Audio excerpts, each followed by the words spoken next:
All right. Thank you, Gergen, for that. Yeah. But at some point, you might want to move the camera up at the top of the screen. I am going to do that, but it takes a little. I don't want to go into all the details, but it's a little more complicated than I think. Patrick, I think we can start now. People will join. So, would you like to introduce? Sure. Absolutely. Well, good evening to those of you in India. Welcome to the last day of the fundamental portion of the course. Next week we get into more detailed and somewhat more esoteric issues. The first topic this morning we're covering is non-tariff barriers.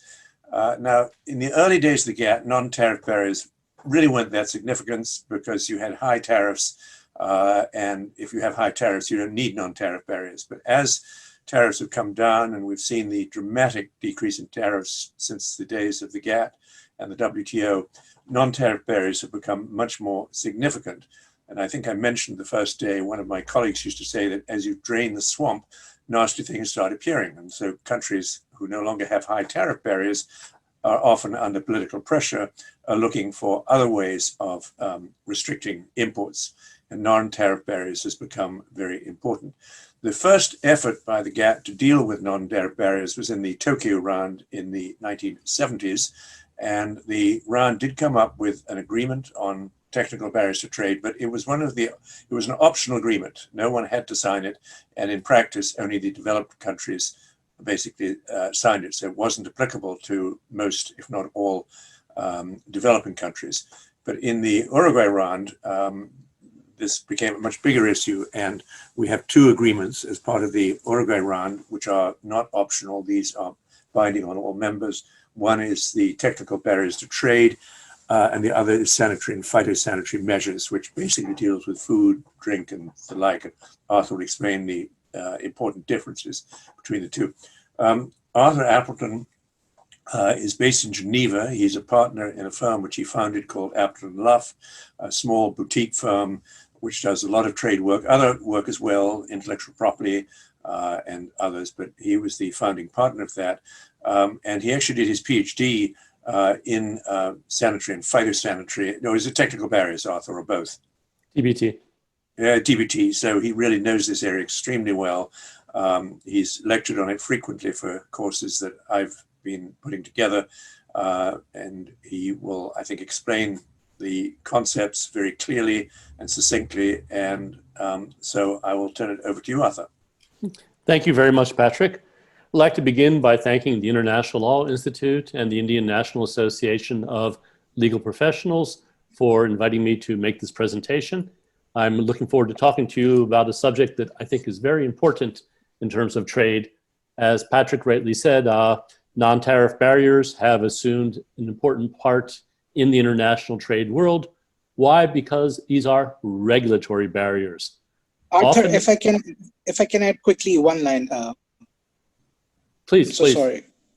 To all the audience, I would like to mention that if I'm not wrong, Arthur also represented India in the celebrated shrimp turtle case. So his knowledge related to India is of very high level. So I thank Arthur once again. Arthur, please. Thank you, Manoush. I'm also in New Delhi fairly often with the Indian Institute of Foreign Trade and the World Trade Institute. So India is one of my favorite places to travel and to be. Okay, so we need to realize that when we talk about non-tariff barriers, we're talking about barriers that often are very legitimate. We regulate for many good reasons: protecting the environment, protecting morality, protecting against deceptive practices, to protect consumers, to protect human, animal, and plant life or health. These are all important reasons to regulate. The problem, as Patrick rightly hinted, is that sometimes regulations become shields. They become a means of protecting domestic producers or achieving other government objectives. Patrick rightly mentioned that the original GATT agreement back in 1947 did not really mention or deal particularly with regulations. Article 3 and Article 1 do mention regulations. Article 20 leaves room for allowing exceptions as to when one can regulate. But it wasn't until the Tokyo round that we started to discipline government regulations. And this really came to the forefront with the Uruguay round of trade talks, which established a multilateral discipline covering regulations. The expression non-tariff barriers, or NTBs, is an important expression. It covers technical barriers to trade, which are barriers applied to trading goods. It covers sanitary and phytosanitary measures, and it could also be used or applied to cover certain customs measures, which we're not going to talk about today. So the point that I want you to realize is that when we deal with regulations, what we're trying to do is find the right balance. We want to assure that governments can regulate to protect legitimate objectives, protecting your health, the health of your families, protecting your food supply, your beverage supply, protecting consumers, but we want to make sure that these barriers are not abused, that they don't become sources of protectionism. We also want to make sure that industry can navigate these barriers. And one way to do that is to assure that the barriers are transparent, that they're notified to the WTO, that they're widely available in country and outside country, most often now on the internet and through official journals, bulletins, whatever various governments use. And these are ways of ensuring that there is transparency. Now, I've pointed the finger at government when it comes to abusing regulations, but I want you to realize that behind most trade measures are often industrial groups that are lurking as well. A measure that a government implements to protect a particular sector is often at the behest of an industrial group. Why? Because, as Patrick rightly mentioned, tariffs have gone down and certain industries want to increase their profit margin or just become more protected through regulatory barriers. We're going to, in the brief time we have available, we're taking a one-week course and synthesizing it down to 1 hour, talk about two agreements: the agreement on sanitary and phytosanitary measures and the agreement on technical barriers to trade. These are the two primary regulatory agreements. Let's talk about their commonalities first. They both apply to trade in goods only. When we talk about trade and services, we're not talking about these agreements. That's important. Both also only apply to trade in many, many ways. There's usually a trade component, or at least I should say, nobody's going to complain if it's not a product that's being traded or used or incorporated into a traded good. When we deal with technical barriers to trade, there's a specific carve-out for government procurement. Governments can ignore their own regulations when they're trying to procure goods for their own use. Both agreements are comprehensive agreements that bind all WTO members. Patrick mentioned that in his introduction. They all entered into effect on January 1st, 1995, but they are retroactive. The regulatory obligations that are put in place by these agreements apply to regulations that are still in effect, that entered into force before January 1st, 1995. Both of these agreements have similarities to the extent that they develop on language that Patrick has already talked to you about, arising from GATT Article 20, the general exception, or general exceptions, I should say, to the GATT agreement. Most prominently, both agreements seek to protect human, animal, and plant life or health, and directly, the TBT agreement mentions the notion of protecting the environment. Indirectly, the SPS agreement also does the same, though the word environment is only mentioned once in the agreement. Lastly, these agreements do not apply to the activities of private standardization organizations like MSC or FSC, the Forest Stewardship Council, or the Marine Stewardship Council. We need to realize that if an NGO starts to develop its own standards, or an industry grouping develop its own standards, that's not the scope of these agreements. Now let's distinguish between the two agreements. My students have the hardest time with this. Roughly speaking, from a non-legal standpoint, the SPS agreement broadly applies to agricultural products, products made for human, animal, and plant, measures designed to protect human, animal, and plant life or health, but often products that we incorporate into our food supply, products that we eat, products that we drink.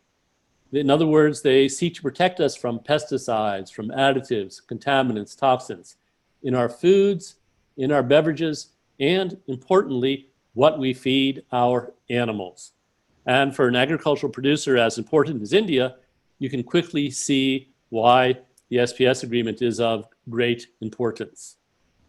Likewise, these agreements also protect against the entry of diseases, disease-causing organisms. So when SARS or MERS or foot and mouth disease break out, these agreements, particularly the SPS agreement, are put in place. So when I say SPS, think food safety, beverage safety primarily. There are exceptions, but that's roughly what they're about. Both agreements are also territorial in scope. In other words, India can regulate to protect goods that are entering its territory or that are within its territory. The SPS agreement takes precedence legally for the lawyers in the room, which is most of you, over the TBT agreement and over the GATT agreement because it is the most specific agreement when we're dealing with safety of agricultural products. And we need to remember that both of these agreements also deal with packaging material which can harm a particular product. For instance, if the plastic in a water bottle has a chemical that leaches into the water, that's going to be an SPS measure. Labeling is often a TBT measure, but it can be SPS as well. And we'll get back to that in a few minutes. So that's largely the scope of the SPS agreement. The scope of the TBT agreement, from a general point of view, is pretty much everything that the SPS agreement does not cover, except certain products, certain goods subject to import bans.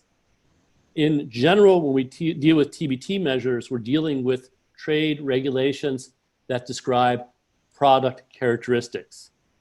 But it goes a step further in light of recent WTO jurisprudence. You can deal with the labeling of how products are made abroad. And we see this in the recent jurisprudence regarding tuna labeling, in which Mexico won an important case against the United States and dealt with how the US labels products. But the clear conclusion of that case is I can label a product based on how it is manufactured. That has big implications for many developing countries where child labor abounds. If a carpet from a carpet producing country is made by a child, I can label that product made with child labor or made without child labor if the opposite is true. So we need to realize that labeling can fall within the TBT agreement. Now, the scope of the TBT agreement is broad. It deals with technical regulations, mandatory measures. It deals with standards. For instance, the type of standards that the United States often utilizes. And it deals with testing procedures, conformity assessment measures. Again, this is a very wide scope. Patrick. Just to give an example of a voluntary standard, a good example would be organic.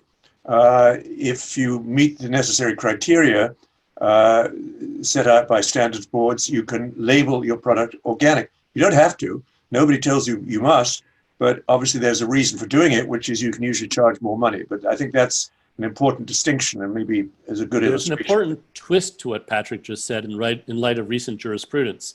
If a government sets forth a law describing what the organic label means, that's not going to be a standard. That's going to be a technical regulation. And we need to be careful when we come to labeling like organic labeling. If it's an NGO that decides what organic is, that could be a standard under certain circumstances. But the moment that the government gets involved mandating what the word organic means, then it goes into the area of what is a technical regulation. This happened in the United States when the federal government mandated what dolphin-safe tuna was. You could only use the dolphin-safe label if you met the federal requirement for using that label, and that was determined to be a technical regulation and not a standard.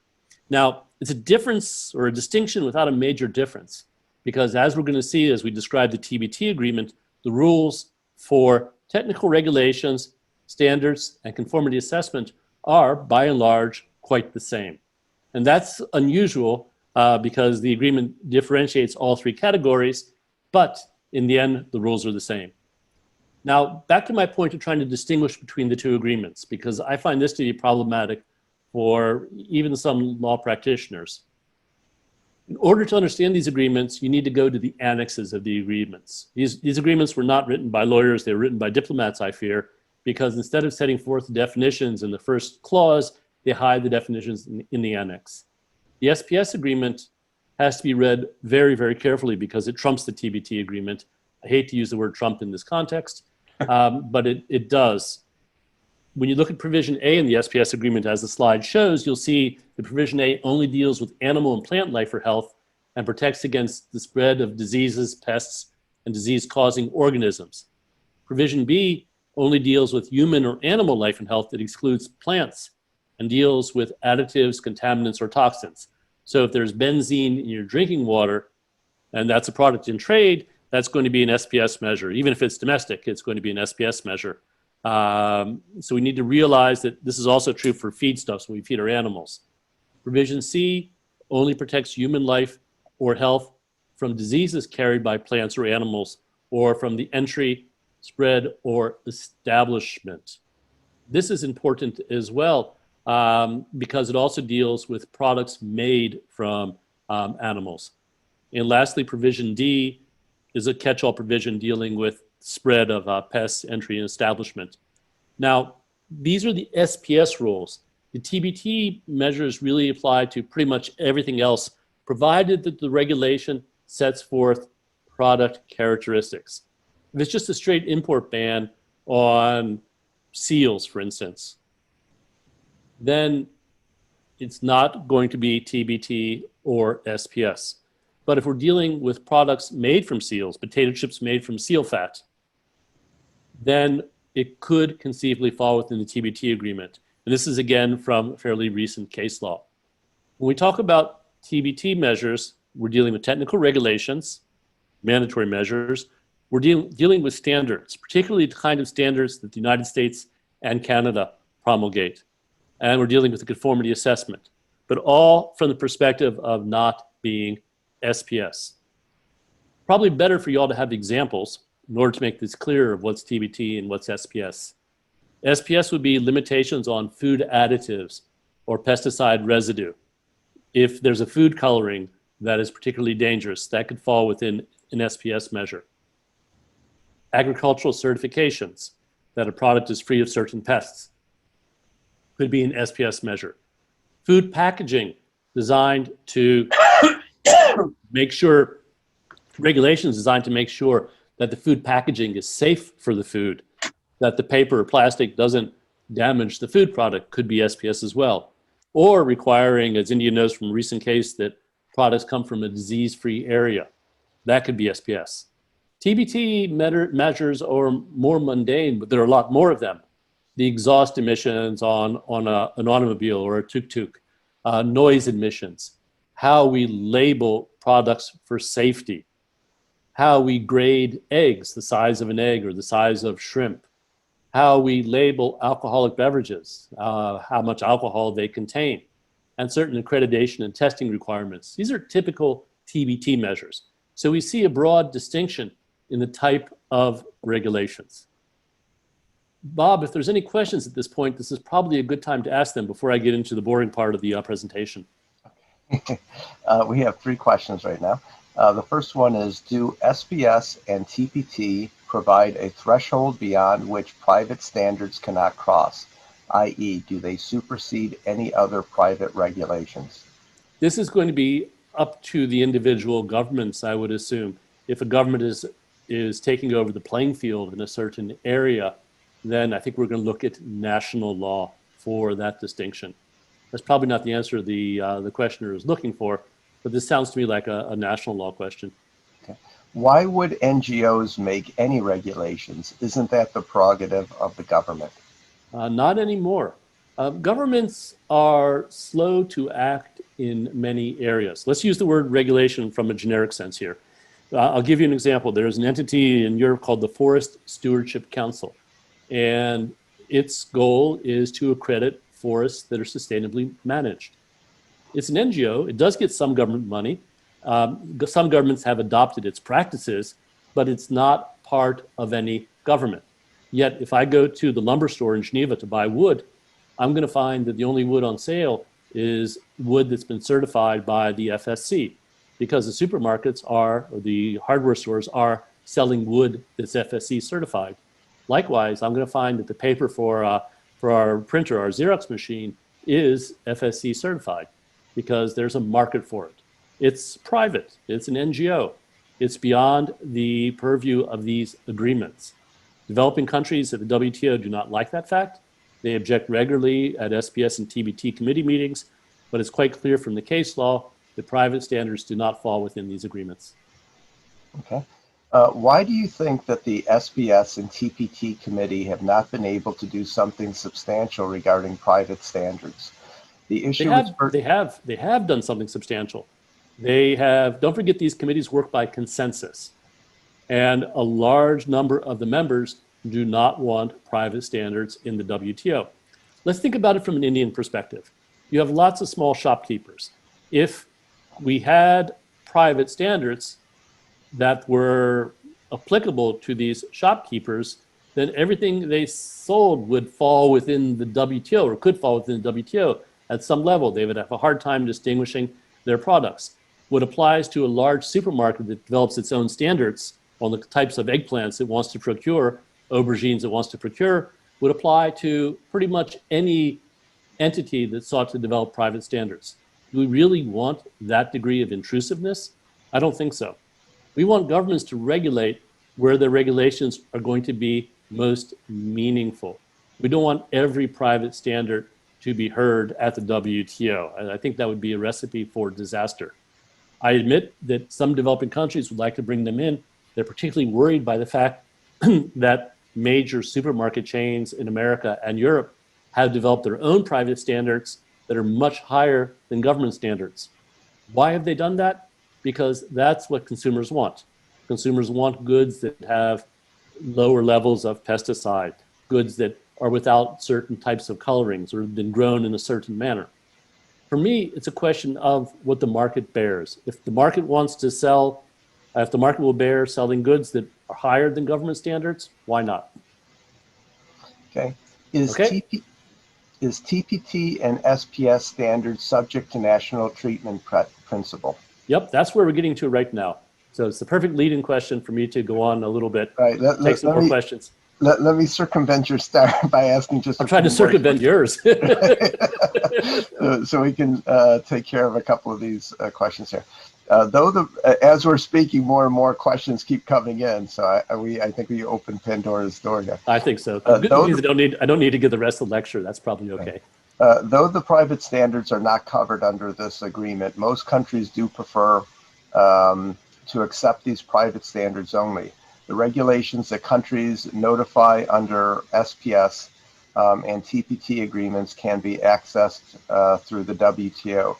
However, how can we ascertain what the private regulations are? Well, I think you need to look at who the procurer is. If it's a big supermarket chain in Europe like Lidl or Tesco or whatever, Aldi, you need to consult with the supermarket and find out what they are looking for.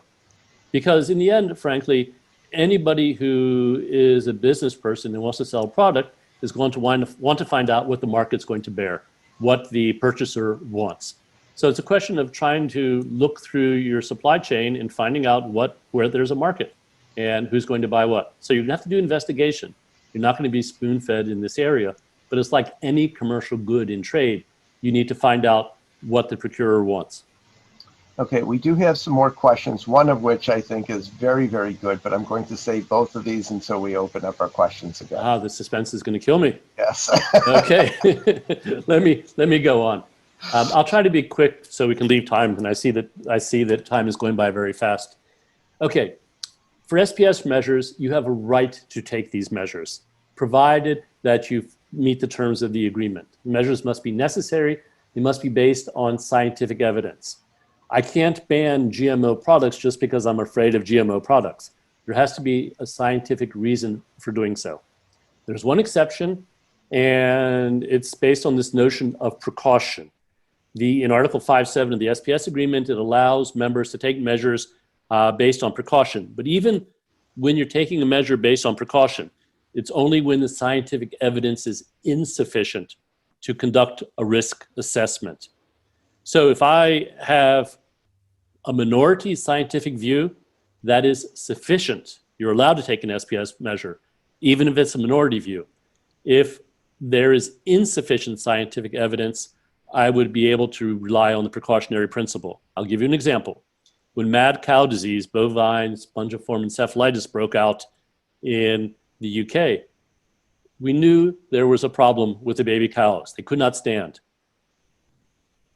We knew there was a problem. We didn't know what the problem was. But at that point, Europe and other countries were within their right to ban the importation of English and Swiss cattle, because we knew there was a disease, we couldn't identify it, there was insufficient scientific evidence. The moment we found out that this was a real disease that was transmissible, even when there was just a minority view that this was a serious problem, that gave us the reason to impose an SPS measure. So minority scientific view is sufficient. Other key principles must be non-discriminatory between countries where the same conditions prevail. So if I have a product coming from a region that's pest-free, let's say an alpine area, and another product, which is a like product, but coming from a desert region where there's a prevalence of the pest, the same conditions don't prevail. I would be compelled to take in the product from the disease-free area as long as it remains disease-free, but the product where there is a prevalence of the pest, I could restrict the entry of. Okay, restrict the entry of that product. Likewise, no disguised restrictions on international trade. For those of you all in the field already, you're going to start to see a harmony, or at least a resemblance to what Patrick's told you about already.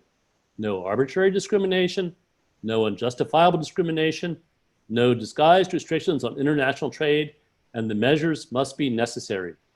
Where does that come from, Patrick? Sorry, I wasn't paying attention. See, you always catch them when they're napping. Article 20 of the GATT agreement, which is the basis of a lot of the SPS agreement. Look, I don't have time to go through all of these in detail. I assume slides are going to be made available to some extent. Let me just highlight the key provisions. 1, non-discrimination. I've talked about it already. No arbitrary or unjustifiable discrimination. 2, Can I just add a quick point? You're awake, you're back. Very important point. Most favored nation applies to many of the specialized agreements like TBT, but it does not apply to SPS for a very simple reason. Diseases are localized, and there'd be no point in putting a ban of imports of beef from Australia because of mad cow disease, because Australia didn't have mad cow disease. And it's a very important, as I said, exception to the much more general rule. And in fact, the way this agreement works, to go one step further, is different from most other agreements, because we don't just look at the practices at the border of a country. We look at particular regions.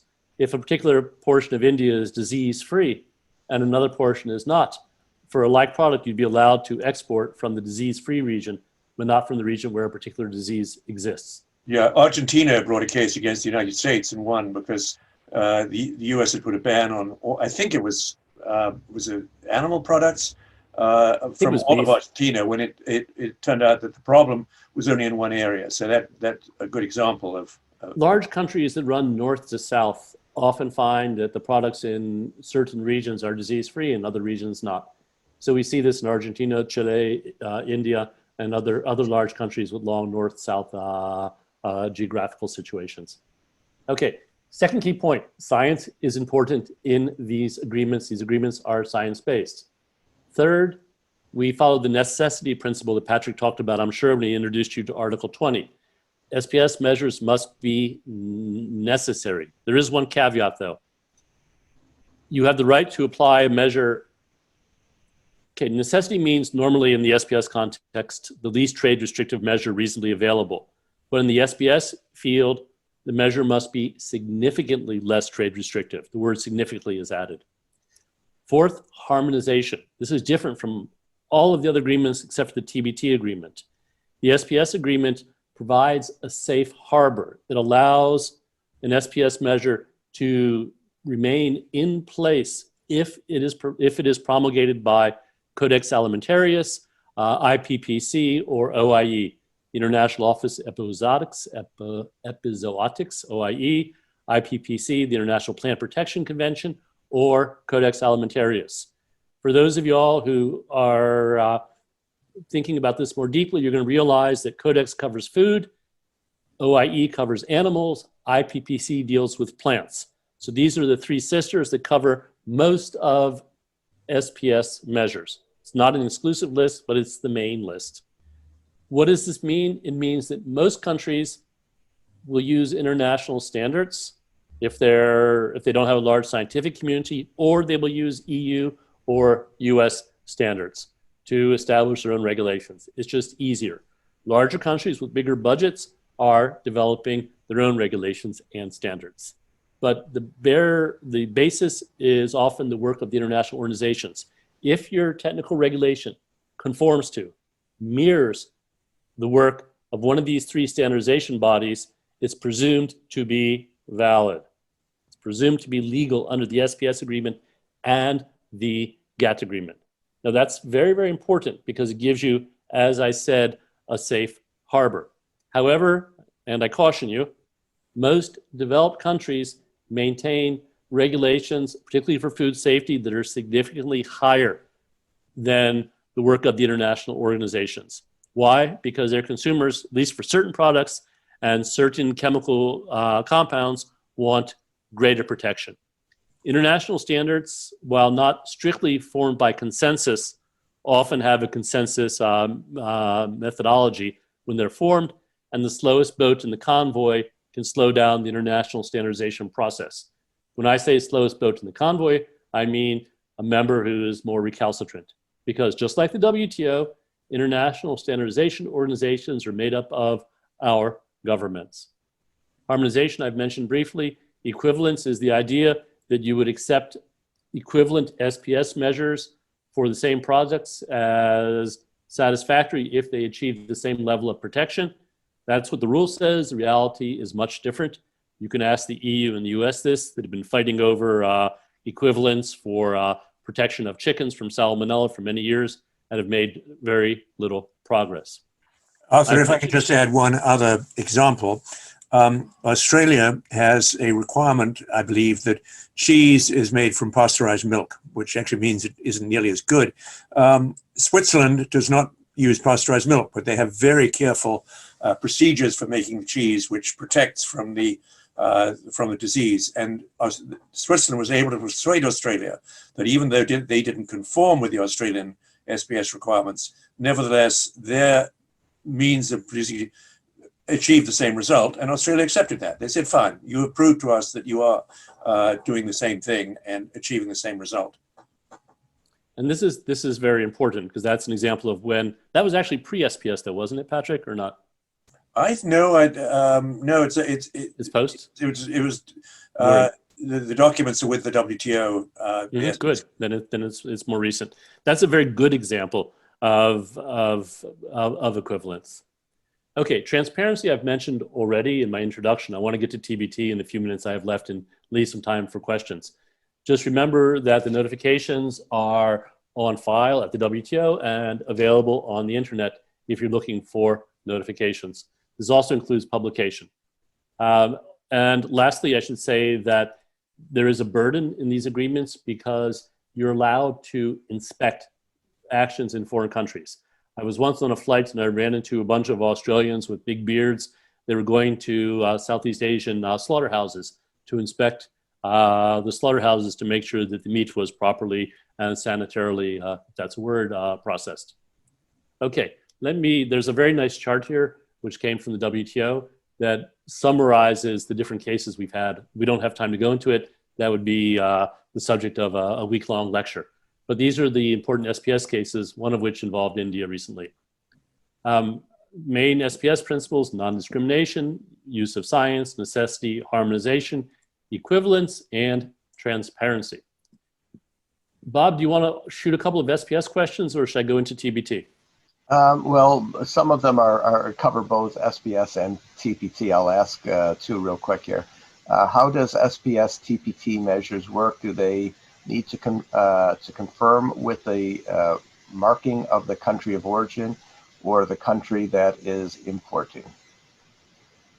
It's going to be the country that is importing that's going to establish the labeling and marking requirements for most of these products. But of course, there are exceptions. If you're trading within the EU, you have a regional marking system, the CE mark, on technical regulations. So that I'd say that the answer is generally from the country that's doing the importing, they're going to say what the labeling requirement should be. Patrick, you were shaking your head. No. Okay. Well, if I was, just it was yawning. Just yawning. involuntary. Just yawning. I know. I wasn't Okay, yawning. Bob. Another question? Yeah, can a case be lodged against the country, for example, China, under SPS agreement if a disease spreads due to imports of food products that they made? Okay, we need to remember that there's no financial compensation in WTO. So yes, you can argue that. Let me say this: the idea of the SPS agreement is to protect from this problem happening. What you're trying to do is keep these diseases out, and you're expecting your customs officials at the border to inspect the goods, to police the goods, your veterinary officials, whatever. If something for financial compensation is going to be lodged, it's going to be lodged under Indian law or Chinese law or whatever. But you're not going to get any kind of financial compensation at the WTO. It does not work that way. Okay. Only governments can bring cases, and the appellate body and panels do not award financial compensation. Okay. Any kind of compensation that's awarded is usually in the form of punishing the exporting member by raising tariffs or suspending other privileges under the WTO agreement. I'll ask one more question. I'll save the rest until later. How are TPT and SPS measures enforced where their technical regulations require manufacturing facilities to be inspected? For instance, whether or not that good manufacturing standards are being followed, who shoulders these costs? Okay, the costs, for instance, if I'm inspecting a slaughterhouse in Australia, the Australian government would have the right to charge my government a reasonable fee for making the facility available, but that's all. It can't be a fee that's designed to deter the inspection. They also have an obligation to welcome me, to allow me to perform that inspection if I'm representing the government. So the inspecting government does shoulder the cost, but the cost must be reasonable. It's a small investment to pay or to make when your goal is to protect the safety of your consumers. So I think it's reasonable in that regard. Okay, I will save the remaining questions, please. Okay, I'm going to spend a few minutes on TBT and then leave some more room for questions. I'll go through this relatively quickly. When we deal with technical regulations, we're dealing with mostly non-agricultural products, but there is some overlap, as you would rightly expect. If I take a bottle of drinking water as an example, excuse me, the bottle will be made of glass or plastic. Let's assume it's made of plastic. If I look on the bottom of your bottle made of plastic, you'll probably see a symbol that says the bottle is recyclable. That's a TBT measure. You'll see a label listing the ingredients, sodium, calcium, the mineral content, TBT again. But the quality of the water, the fact that it's clean, whether or not it has bacteria or carries disease, that's going to be SPS. So one product may be subject to both. That's one issue we need to think about from TBT. The second issue we need to think about is that members use different systems for promulgation of standards. The European Union, for instance, tends to take in many cases a more centralized approach when it develops technical regulations. Whereas the United States has many different standardization bodies operating under the auspices of the federal government that will establish safety standards. So for instance, Underwriters Laboratory, UL, will develop a standard for electrical products, and they will put their label on that product. They're operating under the auspices of the federal government. The United States government bears responsibility for the work of Underwriters Laboratory, but there is the potential for competing standards. It's not a mandatory scheme, it's a voluntary scheme. But we need to bear that in mind. That's historical. The problem goes back, I believe, to one of the Chicago World's Fair when UL was created. Now, both standards and technical regulations, however, are subject to conformity assessment procedures under the agreement. Rules that are applicable. A lot of the same rules we've talked about already. Non-discrimination in the sense of Article 1 and 3 and Article 20. This is an example of really poor draftsmanship. Article 2.1 of the TBT agreement talks about, in vague terms, national treatment and most favored nation treatment. Article 2.2 talks about the right to regulate if there are legitimate objectives. But unlike the GATT agreement, where there's a rule and exception relationship, our government officials forgot to explain how this should be regulated under the TBT agreement. We know there's a right to regulate, but they did not explain how we should treat discrimination. And the problem is discrimination under the GATT agreement has two different senses, Article 1 and Article 3, and the discrimination in the chapeau of Article 20, which Patrick has taught you about. So in order to solve this problem, the appellate body had to develop a solution. And they basically said, okay, we're going to look at a regulation, we're going to determine whether it's discriminatory, and frankly, most regulations are. And if it is, if one product is treated less favorably, one like product, we're going to ascertain whether there is legitimate regulatory distinction, an LRD, legitimate regulatory distinction. In other words, am I applying this regulation for a legitimate purpose in a manner that is non-discriminatory? Now, this goes beyond national treatment and MFN and touches on the kind of discrimination we find in the chapeau of Article 20, whether it's arbitrary or unjustifiable. Why? Because we know that the TBT agreement was designed to allow for regulation. So the appellate body had to find a way to let members regulate. And they did so by developing this methodology of LRD, legitimate regulatory distinction. To determine whether the distinction is legitimate, they look at the design, the architecture, the revealing structure of a trade measure to see whether it's legitimate. Now, I'll give you an example just so that it's clear. In the tuna case, the United States and Mexico both fish for tuna in the Eastern Tropical Pacific.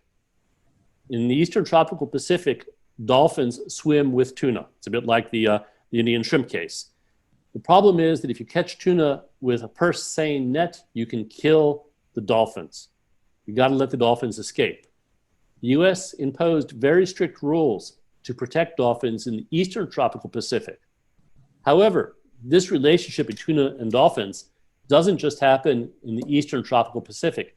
It happens in the Western Tropical Pacific as well, where, by coincidence, Mexico does not fish.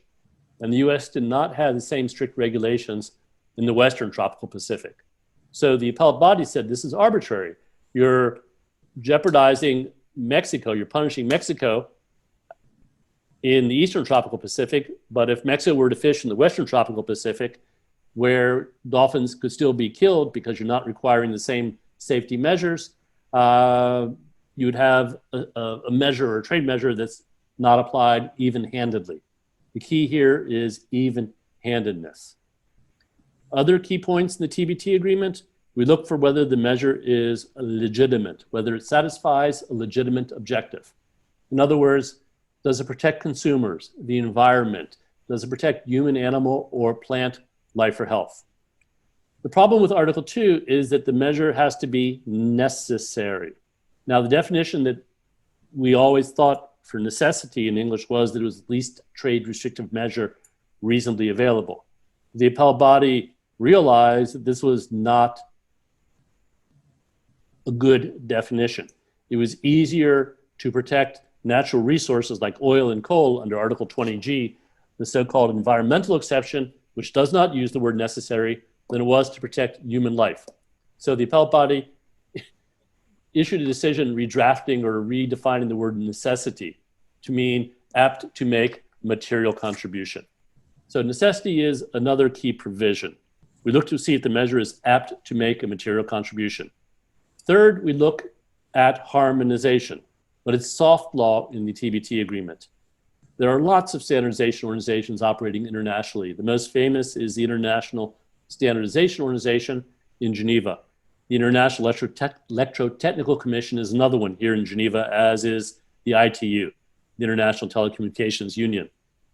These are all standardizing bodies, and if you follow their standard, your measure is presumed to be necessary. However, as I rightly said, necessity has no meaning anymore. There's also soft law encouraging equivalence and mutual recognition of standards and testing. Again, it's soft law, so it's less important.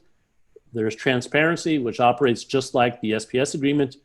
Importantly, both of these agreements require you to have an inquiry point, a point where you can request the government, where another government, and in some cases business, can request information about a particular regulation. They also require that the standards be published. They require a degree of transparency. So summing up TBT, non-discrimination, necessity, harmonization, equivalence and mutual recognition, and transparency. But equivalence and mutual recognition are soft law, as is a rule that I did not describe, and that is to define something in terms of performance characteristics. Let me give you an example because it's important for how we standardize now. If I'm building a building and I say that a fire door should withstand a fire for 15 minutes if the fire is burning at 800 degrees Celsius, that is a regulation based on performance characteristics. If I say the fire door should be 10 centimeters thick, made of asbestos in the center, that would describe how the door should be made. That's the product characteristic. That's different. The first system is preferred in modern regulatory systems because it gives producers more incentive to be creative, to develop new and novel technologies. So, Bob, I've just done a week's worth of teaching in 40 minutes or so because we started 10 minutes late. Let me answer whatever questions are out there. Okay. So first of all, thank you very much. And I'm going to encourage our participants to add any additional questions as quickly as they can type. Here are two questions. Do you think having the base of international, Do you think having the base of international standards is justified? In different countries, different conditions prevail for the same products. How are they generalized on a global level? Lastly, can such standards be challenged in front of the AB? Okay, last question first. Yes, you can challenge such standards. Just because it's an international standard does not mean it cannot be challenged. It could be ineffective and inappropriate, for instance, to satisfy a legitimate objective. Yes, I think it's good to have international standards as a basis because we need to remember that not all countries can afford to send scientists to meetings in Geneva or Paris or Rome for the standards development process. If you're sitting in a least developed country in Africa, you're not going to participate very often in the international standardization process. The problem that I would cite with this, Bob, and to the questioner, is the fact that often the countries that do participate, and that's often the more developed countries, tend to control the standardization process. They tend to standardize products of interest to themselves.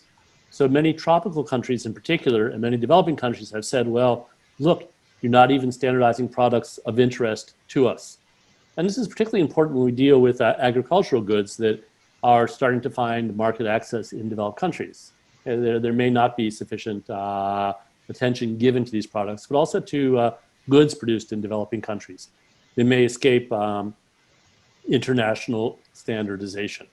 But I think it's good to have some standards because there are real benefits to standardization. Primarily, or most importantly, I should say, among those benefits is the possibility of achieving economies of scale. If I know that automobiles must reach a particular level, and they're going to be admitted in my country if they reach that level, my producers know what to produce. And if that standard is the same throughout the EU or throughout Latin America or North America, I know that I can achieve economies of scale by just achieving that particular standard. So international standardization can play a very important role for market access. The downside, of course, is that many developed countries want higher levels of safety, higher levels of lower levels of pesticide residue, higher levels of protection against dangerous emissions from automobiles or noise from motorcycles. And it may be more difficult for some developing countries to achieve those levels or to meet those standards. So there are arguments on both sides, but from my perspective, I think having international standardization is a good thing. I want to digress just a little bit for a second. I want to digress just for a second and say that there's another issue here, and that is that countries gain by exporting their standards. European Union, for instance, is very successful at exporting its standards, not just to the EU 28, soon to be 27, but also to countries with association agreements or countries that have economic partnership agreements, who tend to realize their major market is the EU and whose producers tend to want to achieve those standards.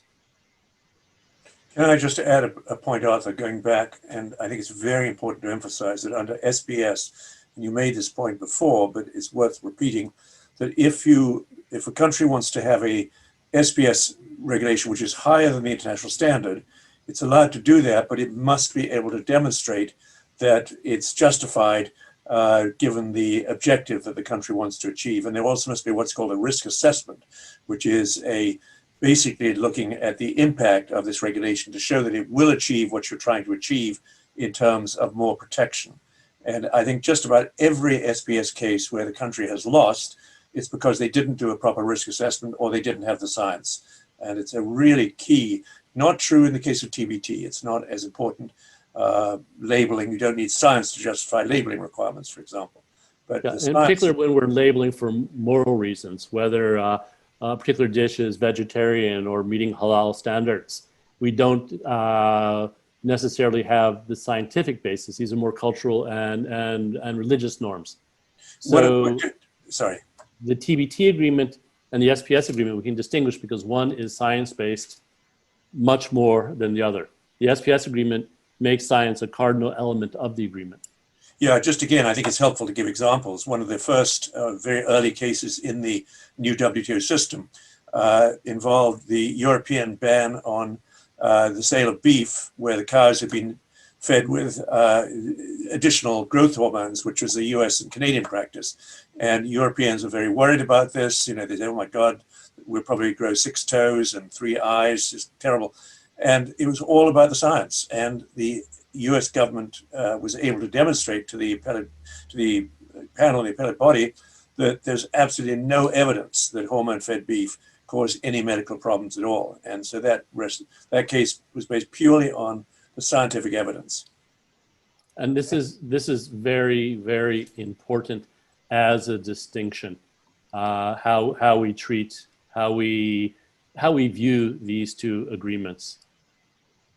Okay, I've got 2 final questions, and then we will break between our sessions.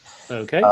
The next question is tracing of the product source as an SPS requirement is seen in especially developed countries like the EU. How can developing countries, which at the moment do not have such infrastructure for such tracing, meet such requirements?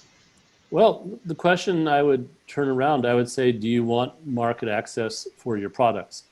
Because in the end, traceability has become extremely important, particularly in the EU, to the point where if I go into the countryside in Geneva, every cow has 2 earrings that allow for traceability of that animal throughout, I hate to say processing, but it's processing cycle. I keep using animals in a largely vegetarian country. I apologize. but that's unfortunately part of the SPS agreement. Now, traceability is becoming the norm. Why? Because there have been so many outbreaks of foodborne diseases. Every few years in Switzerland, we have outbreaks of listeria in cheese. So consumers want traceability, and politicians want traceability because they want to be able to protect the food supply. I know this is an added cost. It's an added cost borne by both developed and developing country producers. But we need to realize in the era of globalization that traceability is important. And it's not just in the goods cycle, in the agricultural cycle, it's in the goods cycle as well. When a manufacturer puts a CE label on a product, we're eventually establishing traceability throughout the whole production cycle for that particular good as well. What is the purpose of having carve-outs in favor of government procurement in the SPS and TPT? Well, they're clearly in the TBT agreement. The SPS agreement, everybody assumes they're there, but I'm not sure really that there's a provision that says that, governments, let me say this differently. Government's going to do what they want. In the TBT agreement, there's a clear carve out. If the government wants to procure an automobile that pollutes more, it can do what it wants. And that's fine because governments use these agreements to reward local producers oftentimes. So if a particular country says we want to buy a fleet of automobiles that meet a different regulation, or they can do it. And why would they do it? They want to reward a local manufacturer. They want to help a particular politician. There are many reasons. Some of them are good. We can say they want to help develop local production. That's a nicer way of explaining it. But I guess the reason for these carve-outs is to let governments use procurement for reasons they want to use procurement. There are other agreements regulating procurement, which mostly developed countries have signed, and that's the agreement on government procurement. It's a plurilateral agreement. Yeah, we covered that yesterday, actually. So. In follow-up to that question, does this result in lower quality products being imported for government use? I think governments, when they procure, they tend to try to procure locally. So, and if they want to set higher standards, they can set higher standards as well. It results in different products being procured. I don't want to say if they're lower or higher. I've never done that analysis. My experience with government procurement, particularly among countries that are not members of the AGP, is they try to steer procurement to local producers or friendly countries. Okay, we do have a few, we have Patrick two, had a point. Let me just add a question which I hadn't thought of. If a country is a member of the government procurement agreement, does it have to apply the same SPS TBT measures as it's applying? Do you see what I'm saying? I mean, we think of the government procurement agreement as applying to, you can't have highest different standards for assessing bids. You've got to treat them on an equal basis. But does that also apply to SPS TBT? I don't know the answer. I don't think so. I think governments are going to do what they want to do. Yeah. Okay, so for time considerations, we're going to take our break now. We're going to take a 5-minute break. Okay. I'm going to ask those attendees who have logged in but cannot see themselves to follow these instructions, and hopefully this will fix your problem. To log out of Zoom, log out of your browser, and then restart the login process again. Open up your browser. You might even want to clear your cache, and then log back into Zoom, and hopefully that'll fix your problem and you'll be visible again. So you might want to undertake that during our break, and otherwise we will rejoin in 5 minutes. Thank you.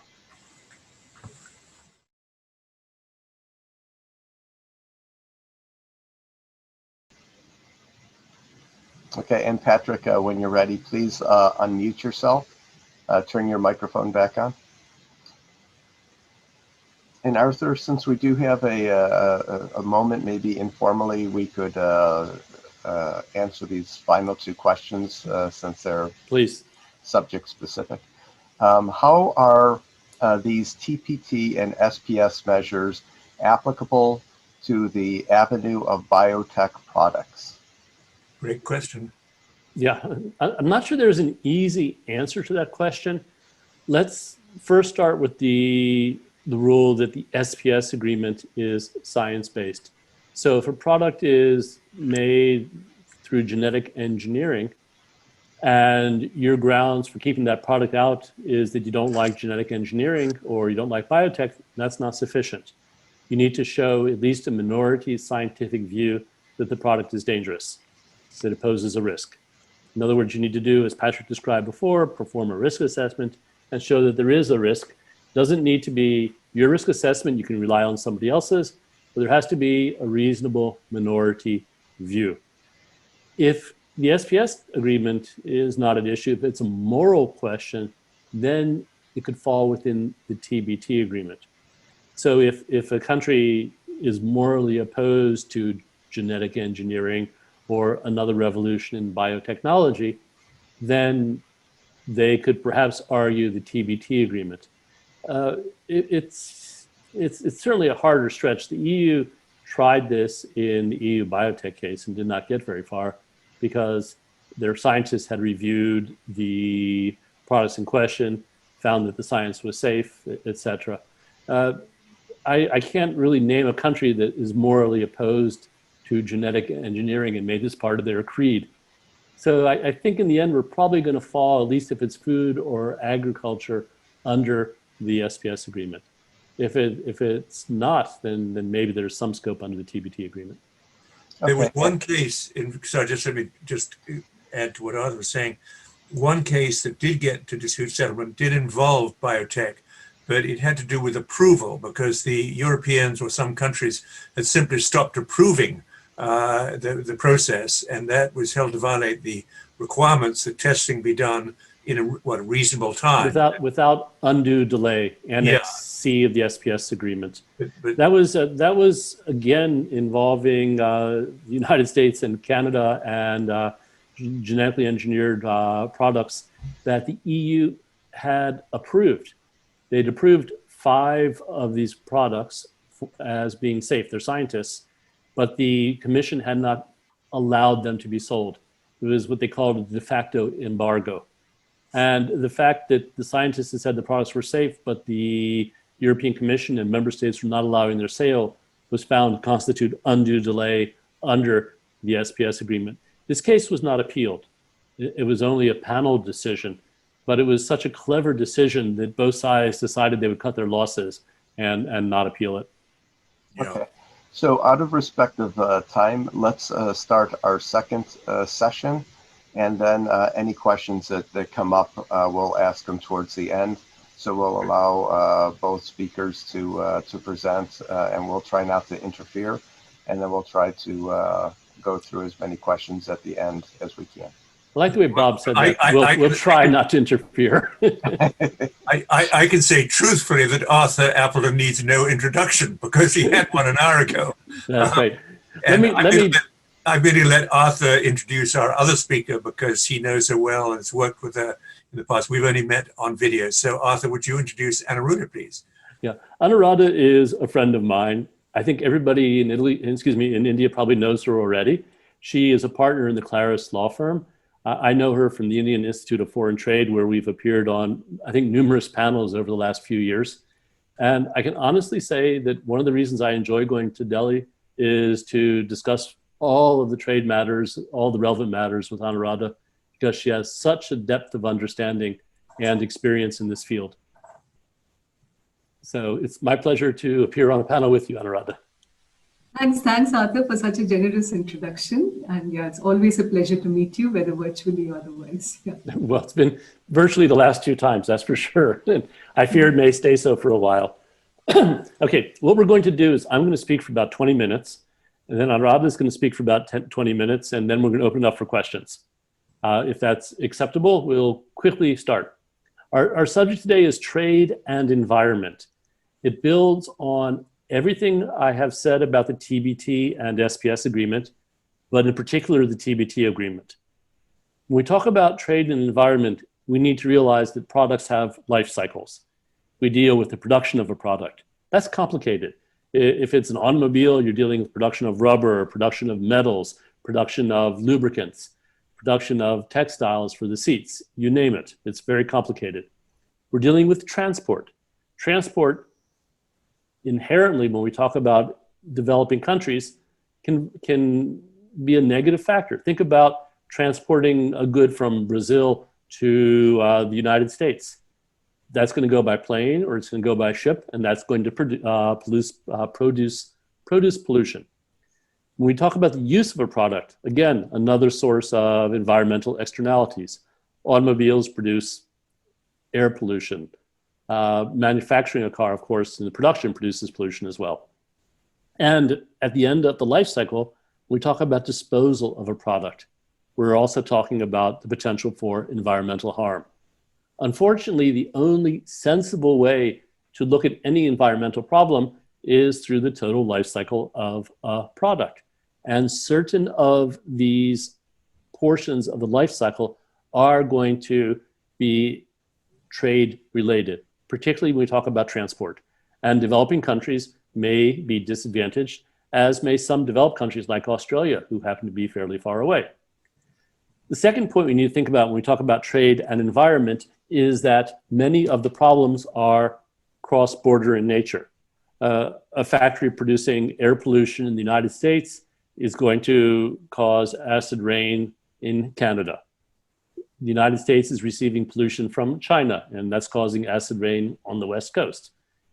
Climate change is a global problem, in part due to the production of carbon monoxide, carbon dioxide, and other gases that cause many, many problems.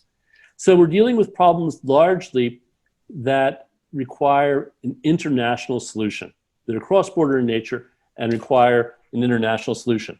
Not all aspects, though. Some problems can be resolved at home.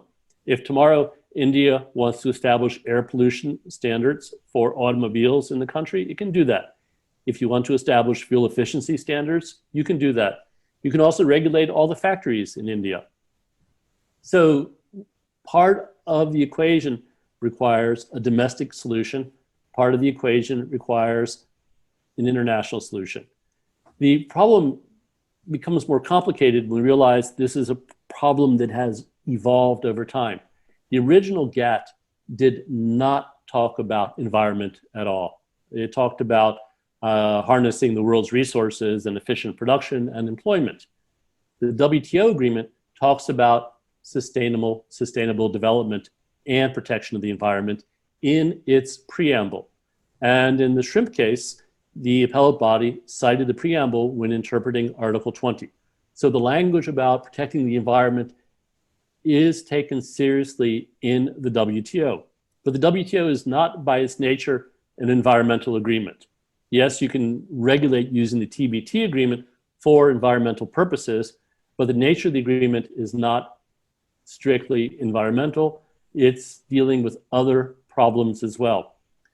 Making the problem more complicated is the fact that most developed countries polluted in the course of their development.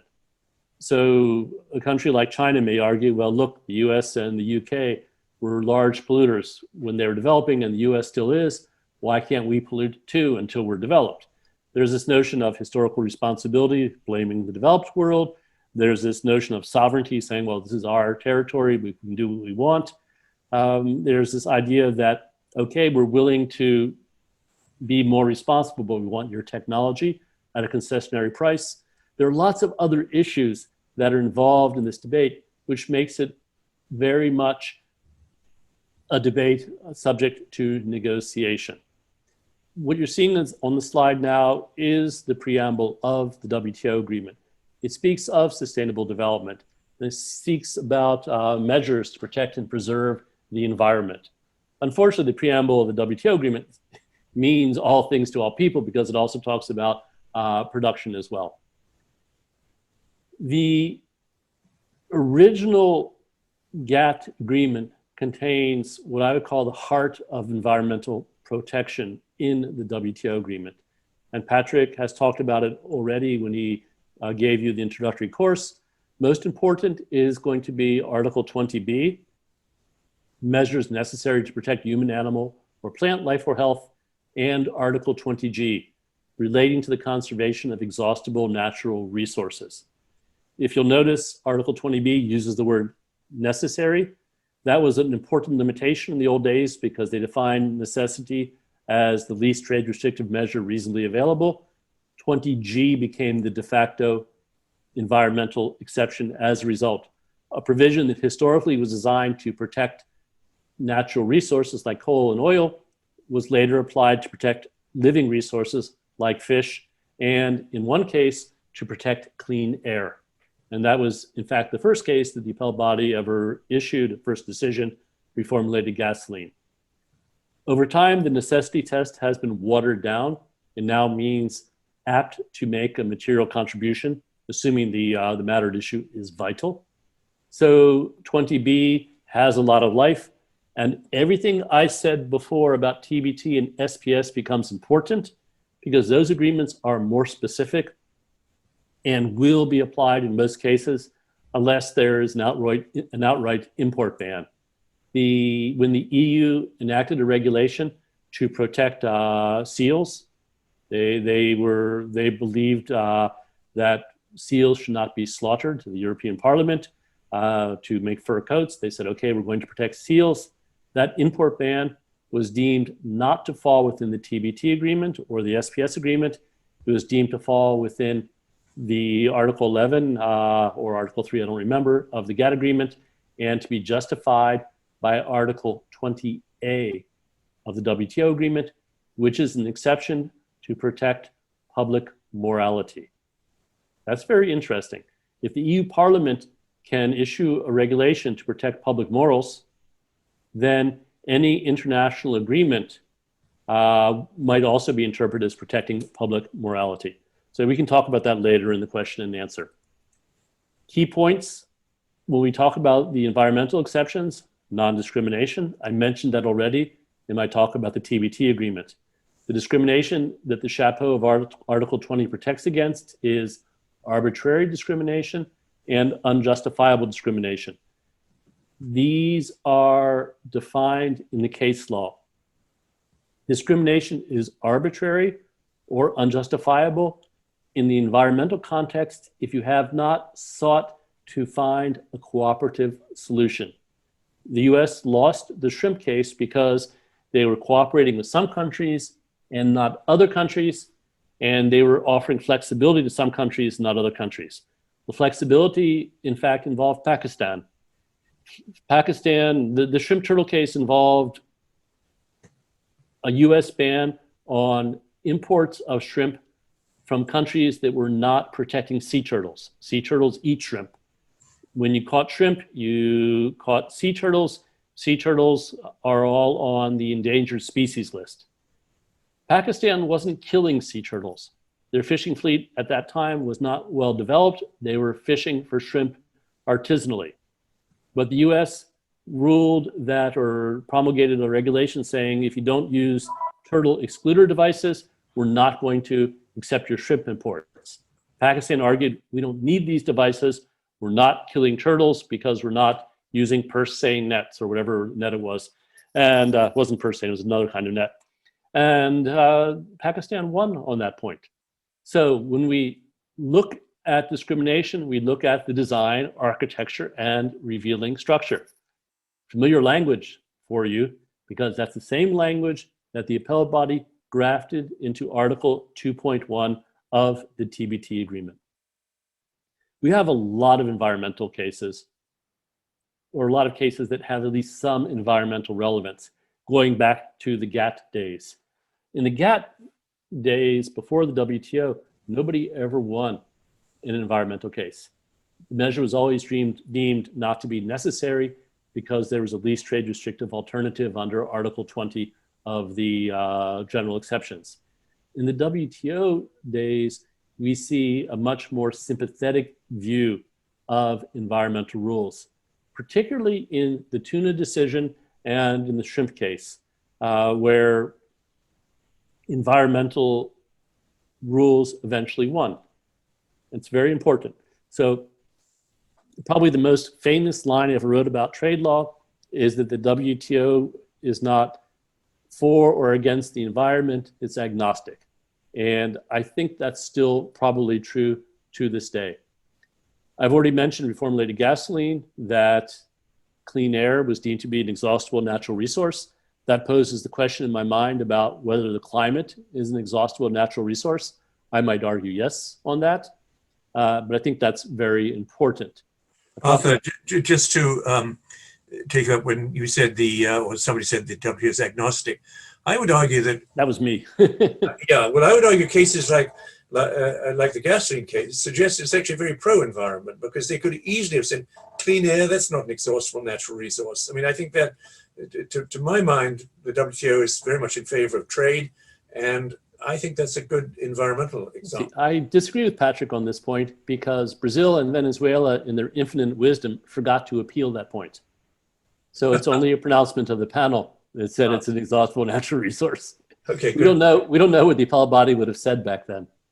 Yeah, okay. So, but yeah, that was a point that wasn't appealed. So I've mentioned the shrimp case already, that highlighted the importance of cooperation. If you're going to use, I guess the moral of the shrimp case is, if you're going to ban the importation of a good in order to compel another country to act in a more sustainable fashion, you need first to seek a cooperative solution, trying to negotiate an international agreement, and you need to be flexible in your approach. And the US failed under both of those guidelines. However, in an enforcement decision under Article 21.5 of the Dispute Settlement Understanding, the US triumphed in the end against Malaysia, because they reached out to Malaysia, tried to negotiate a solution to the problem, as they had already negotiated with many other countries. Malaysia refused, and the appellate body said, okay, you've made a good faith effort. Malaysia is not interested in protecting sea turtles when they fish for shrimp, so we're going to allow you to ban the importation of Malaysian shrimp. And so I think that is probably the moral of the story. I would point out that labeling has become much more important in the environmental context, and we're seeing labeling appear much more often, whether goods are sourced from sustainably produced systems, whether products are recyclable, whether they're made from recycled products themselves. So labeling is one way of alerting consumers, but it requires consumers to pay attention oftentimes. And in many countries, consumers are more interested in price than environment. So it's not a perfect environmental solution. I'd also want to point out, before I turn this over to ANURADHA, that under the WTO agreement, the appellate body and panels look to the WTO agreement. They're responsible for interpreting the covered agreements. They're not responsible for interpreting international environmental law. This annoys the environmental community a lot, and it annoys many academics. Academics would argue that international law is one giant tree, and the WTO and economic law is only one branch of the tree, and that we need to be able to interpret international law coherently. Under the WTO agreement, as of now, that's not the case. There is some leeway in Article 31.3c of the Vienna Convention, but we're not going to go into that today. That's the subject of another hour-long class. For now, bear in mind that the appellate body, by and large, just interprets the covered agreements. Now, there are other points that we need to be aware of, because there are other means within the WTO agreement to address environmental problems. There are, of course, domestic remedies like regulating emissions on anything produced within your country. We're now in Switzerland voting next Sunday on a referendum that would make Swiss companies responsible for any environmental harm that happens in a third country. Not so trade related, but important from an investment viewpoint. So ANU will like that argument. Carbon taxes, emission trading systems could fall within the WTO agreement. We don't know how that's going to work out. Border tax adjustments, another means that might be possible. Subsidies. Under the old days, when the subsidies agreement was originally promulgated, there was room for environmental subsidies. Unfortunately, that expired. And of course, labeling, which I've already mentioned as a possible means as well. Just one word about what's happening in Geneva. There's two sets of negotiations, one on the Committee on Trade and Environment. That's the committee composed of you, the members, your government officials that have been meeting since 1995. I used to follow their work very, very closely. And then a number of years ago, a friend of mine was on maternity leave and she gave me a short-term contract to sit in as a member, as a counselor in the WTO Secretariat. And I was delighted to find that issues that were being discussed when I was a student in the GATT days were still being discussed at the WTO with zero progress in the CTE. So, they used to joke that the GATT was the general agreement on talk and talk. And in the CTE, unfortunately, that seems still to be the case. However, okay, the Doha round's probably dead, but there is the Committee on Trade and Environment meeting in special session, which also meets to discuss certain aspects of the trade and environmental debate, including a multilateral environmental agreement, tariffs on environmentally sensitive goods and services, and of course, they regularly exchange information. Look, trade is only one dimension of the environmental debate. There are a lot of other issues. Anu, it's over to you.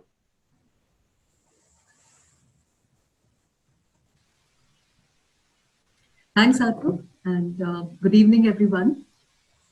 I'm just going to put up my presentation, just essentially basic talking points, and I'll just take on from where Arthur just concluded. Now, as we speak, this is the WTO Trade and Environment Week. So if you actually go to the WTO website, each day there has been intensive discussions on various aspects. Several of the questions that various panels, discussions that are seeking to address are issues relating to the linkages between trade and environment and the importance. I mean, clearly the generation, this generation, I think, without any kind of ambiguity, all of us can agree that environment and especially climate change is perhaps the biggest issue, the biggest crisis that needs to be definitively addressed. Some of the issues that the various forums and panel discussions this week have been trying to look at is issues relating to the extent to which trade policies can act as catalysts for a green and sustainable economic transition. At the same time, it's also aware of the fact that for effective trade to happen, we need global supply chains. How do we make those supply chains green, sustainable, more resilient? The pandemic itself has unleashed a whole lot of other complexities. What is the extent to which sustainable supply chains can function within crises such as this? And how can we break down silos to ensure that trade plays a full role in building back greener and better? So these are some of the issues that are being discussed. Having said that, let's get back to the theory part of it. And I think this fits in well to where Arthur just left off. In the previous session, you would have discussed the TBT and the SPS agreement. And in this session, Arthur referred to Article 20 of the GATT, where environment and the right to take environmental measures which deviate from trade agreements or trade obligations is seen as a legitimate exception. At the same time, GATT Article 20, which he referred to, which was the provision that was interpreted in the gasoline case, in the shrimp turtle case, in the tuna cases, ensured that the right to take any environmental measures that deviated from trade obligations have to meet certain tests. Arthur mentioned the very important test of necessity. Is that measure necessary to achieve the objective?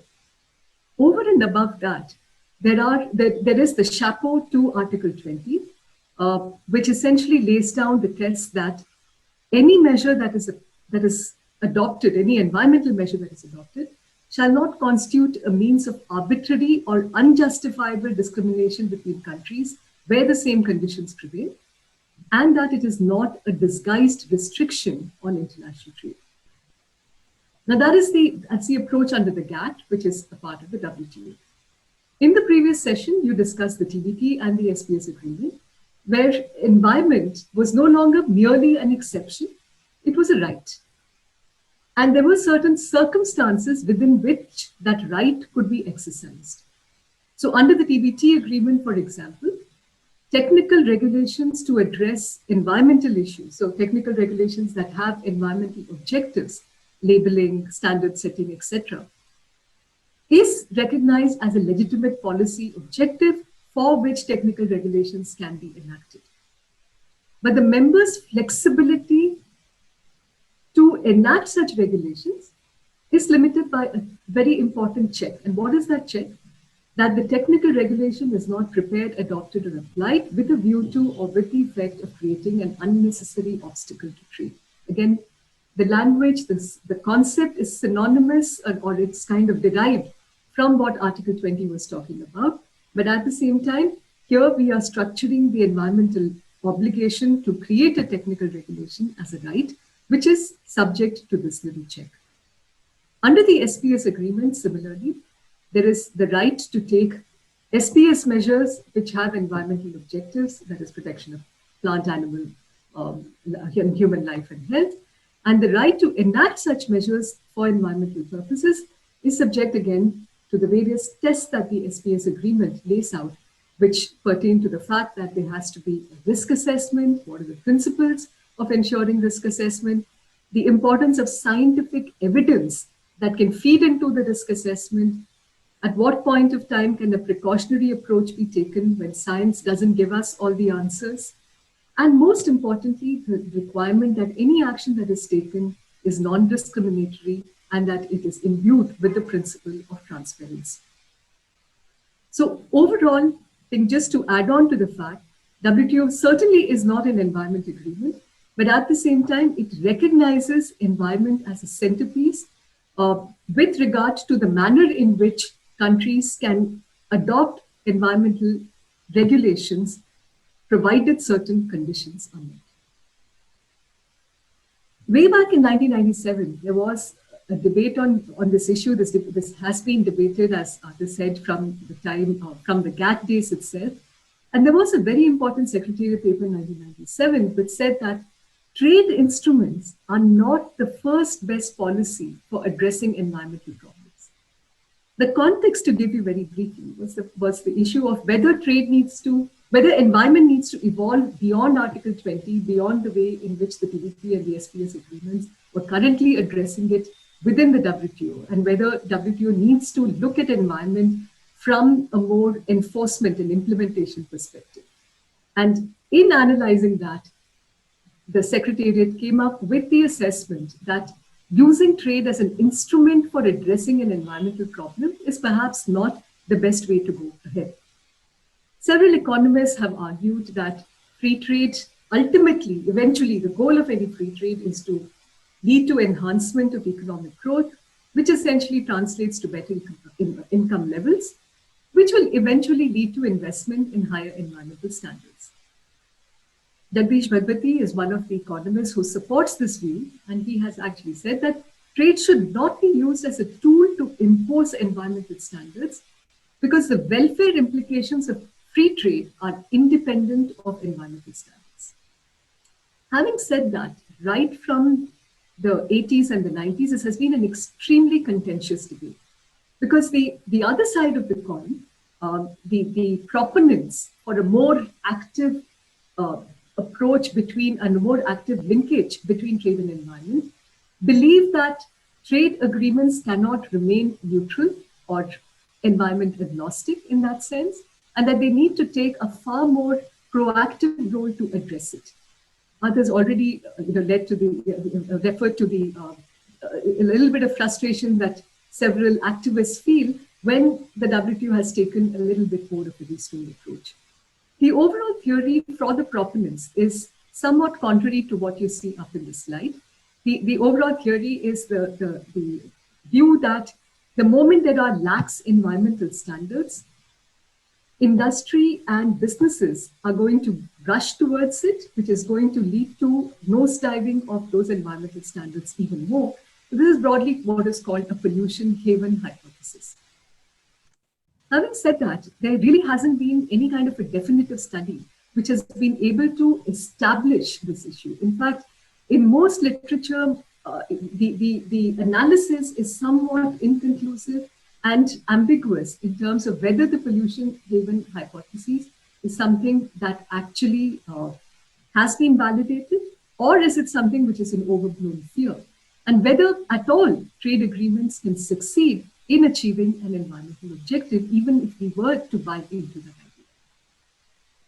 Now let us pause a little bit here and step back. It's not as if WTO needs to shoulder all the burden of environment, because we have been doing fairly well and fairly effectively on the entire scenario of international law on environment, which is and which has been a fairly robust area of growth of international law and international instruments.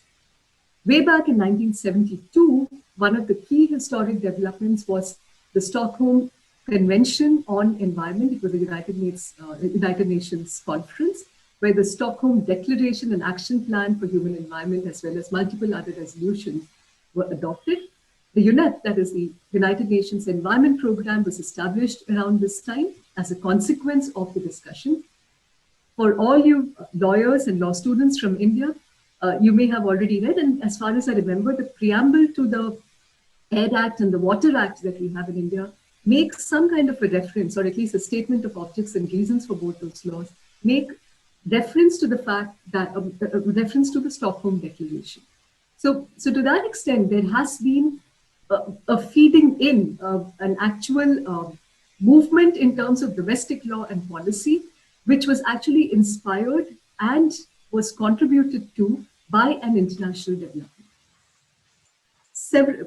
Just to cut to the most important developments way after 1972, in 1992, many few would have heard of the Earth Summit. Other than the UN Framework Convention on Climate Change, which was adopted at this conference, at this summit, we have the Convention on Biological Diversity, the Principles of Forestry, which were also adopted at the UN Earth Summit. Now, as far as the UN Framework Convention on Climate Change is concerned, the UNFCCC, this is what I'd like to focus on, because I think at this point of time in our lives, and at this point in terms of the global environmental crisis, this is by far the most important international environment agreement. It started off most interestingly with a very crucial principle, which was titled Common but Differentiated Responsibilities and Respective Capabilities. To just, it is kind of self-explanatory, and I would urge you all to go and read up more about this, but it was a fascinating articulation of the principle that any kind of obligation relating to climate change is something which is a common concern, but countries, because of varied capabilities, will have differentiated responsibilities towards achieving it. In fact, there is a crucial article of the UNFCCC. It actually says that the extent to which developing countries will effectively implement their commitments under the UNFCCC will depend on the effective implementation by developed country parties of their commitments under the convention relating to financial resources and transfer of technology, and will take into account fully that economic and social development and poverty eradication are the first and overriding priorities of developing country parties. Having said that, this is again another principle which found some kind of reflection in 1997 in the Kyoto Protocol, a protocol which the US did not ratify. Australia did not ratify till almost 10 years into the implementation of that protocol. So the Kyoto Protocol ended up being half-baked and not fully implemented in the manner in which it was envisaged. And this was not something which was, unavoidable. It is certainly something which was a result of lack of political commitment that resulted in substandard and suboptimal implementation of the UNFCCC and the Kyoto Protocol. Subsequent to that, as you would have all have been reading, there has been a controversy regarding implementation of the UNFCCC, and we have in 2015 the Paris Convention, which was seen as an achievement. But while it was an achievement in having some kind of a consensus, it was studiously silent on this crucial principle of CBDRRC. it was crucially silent on the extent to which financial resources and transfer of technology would happen from developed to developed countries. Instead, there was a move to a bottom-up approach across all countries, which is that each country would notify an intentionally nationally determined contribution. Even this, as you would all be aware of, US initially signed up to but pulled out of, and with the new administration, perhaps things would change. But even with that change, it isn't the ideal that was achieved in 1992 and subsequently in 1997. Now, why is this important? The reason I'm emphasizing this part of history and this part of the legal framework and development is so that we need to understand this issue a little bit more holistically. We can't look at environment and trade in silos. We need to see all of it as part of the overall evolution of international law, which is really not lawyers framing good principles in isolation. It's really a lot about political commitments, political will, and economic realities. Now let's see what's happening on the other side of the spectrum. So while the environmental sphere, environmental law under the international evolution has kind of been stymied, has been fairly slow in progressing ahead, there has been a lot of concern relating to what is going to be the impact of trade agreements as far as environment is concerned. And here we see a rapid evolution from environment which was treated under the WTO as an exception or as a right under agreements such as the TPP and the SPS agreements. We see it now evolving in different free trade agreements to an obligation.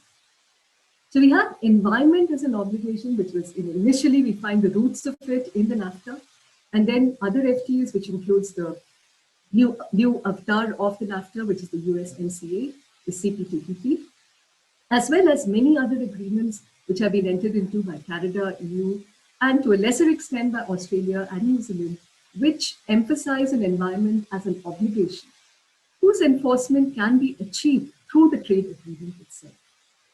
But while doing so, it does not achieve the kind of overarching goals, overarching vision that a pure environmental agreement can do. And there are again different approaches. We have the US, Canada, and EU FTAs, which represent a blend of binding obligations and non-binding principles. We have one of the early agreements between Japan and Mexico, an FTA, which essentially had a simple cooperation commitment between the parties. There's a New Zealand-Thailand FTA, which simply has a political commitment to achieve environmental goals. But across all of these different versions of incorporating environment as an obligation in FTAs, provisions relating to technical and financial assistance and capacity building, for which we need essentially higher, more evolved technology, R&D facilities, etc. And therefore, by virtue of the way structures are, it essentially involves a higher commitment from developed countries to share those resources and those technologies with developing countries. These remain in most FTAs as non-binding obligations. Unlike the beautiful principle we had in Article 4.7 of the UNFCCC, there are really no linkages between any kind of tech and financial assistance and the implementation of environmental obligations in any of the trade agreements. The newest version, which is almost seen by a lot of activists in the Western world as the gold standard, is the CPTPP's approach to environment, which I find slightly problematic at various levels, and essentially a crystallization of approach in US FTAs. There's an overarching commitment, overarching emphasis that all members will have to promote high levels of environment protection and effective enforcement of environmental law. It does not say that all members shall ensure that they adhere to and ratify environmental agreements. It does not obligate the US, for example, to go and ratify the UNFCCC, the Kyoto Protocol, and the Paris Convention. On the other hand, there is a vague commitment to achieve high levels of environment protection. It also talks about the fact that every country has a sovereign right to establish its own level of domestic environmental protection. It makes references to some MEA obligations, which include, for example, the Montreal Protocol and the CITES. As far as India is concerned, both of these are something which has been implemented, which has been incorporated into domestic legislation. The CPTPP also refers to the London Convention and the MARPOL, the Marine Pollution Convention. which India has also ratified with certain reservations. And there is the chapter on fisheries and prohibition of subsidies for overfishing in overcapacity. But overall, in terms of implementation and institutional mechanisms that CPTPP essentially puts forward, is various concepts and principles. It talks, for example, of the fact that there should be transparency in environmental decision making. There is an environmental committee which is constituted, and there is a public consultation process that's constituted.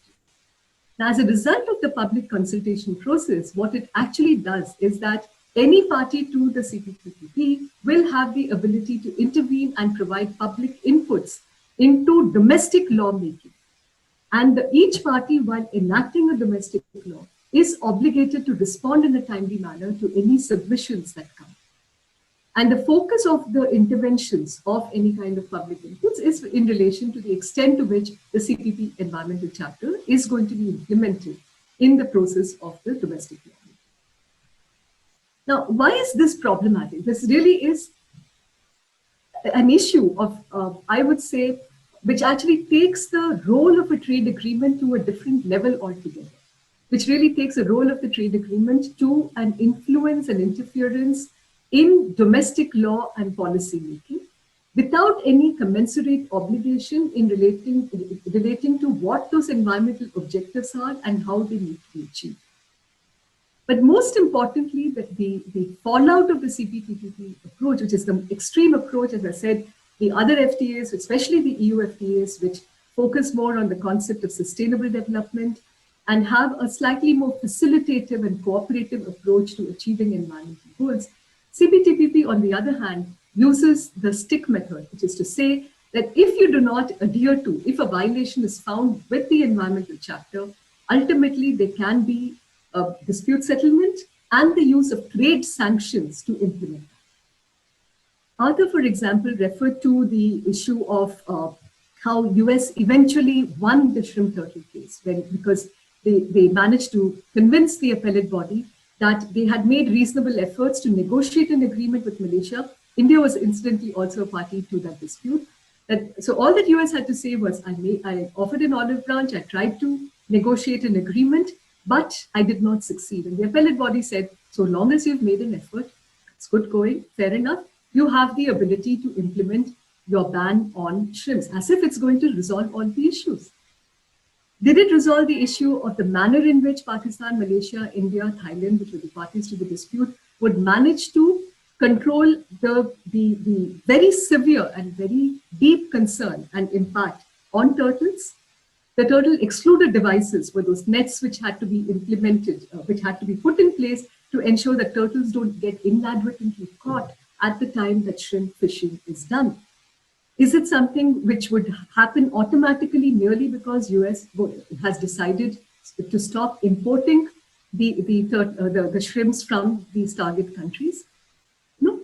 Eventually, it was the UN Environmental Program, the UNEP, which had to step in through, as well as UNDP, as far as I remember, to actually deploy resources, to deploy and enable each of these countries to put in place TEDs, to put in place mechanisms that achieve the environmental purpose. It wasn't the imposition of a trade sanction. And this takes us back to what the WTO Secretariat very wisely in 1997 had observed, that trade really is not the first best policy option to implement an environmental or achieve an environmental objective. What really lies ahead, I mean, this is, I can get emotional about this issue. We can talk endlessly. There are, of course, many perspectives. I don't think there's anybody in this audience who can say that trade is more important than environment. In fact, I firmly believe that nothing is more important at this time of our lives than protecting the environment.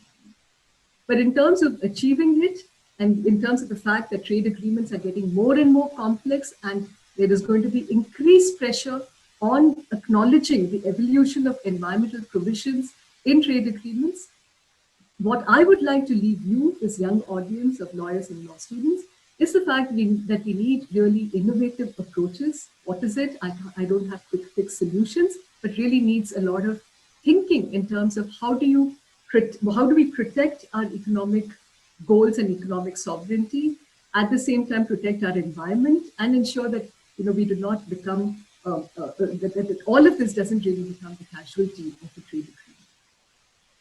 With that, I would like to end and we can move to the question answer session. Thank you very much, ANURADHA. I just want to make one comment about the shrimp turtle case and the outcome of the Malaysia appeal, where the appellate body said, look, United States, you made a good faith effort to negotiate an agreement. It failed because Malaysia didn't agree, but you've done what you had to.